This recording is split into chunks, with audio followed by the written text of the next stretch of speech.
但是讲做乜嘅全部含我讲到很多菜茶戏，因为个菜茶係只嘅唱腔啦。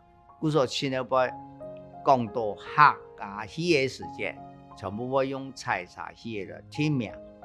只不過一個三角菜茶戲嘅係屬於所謂小戲嘅，就三年，做個戲出也係小戲出，但是大戲就冇咁樣，全部會有干有獎，個人數也較多。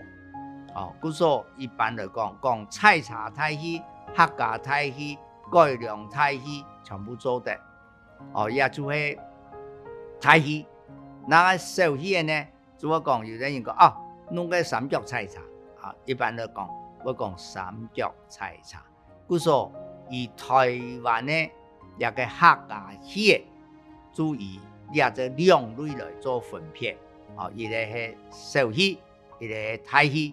嘅小戲嘅叫做三角菜茶，嘅大戲嘅叫做客家大戲，也或是改良大戲，全部都做的。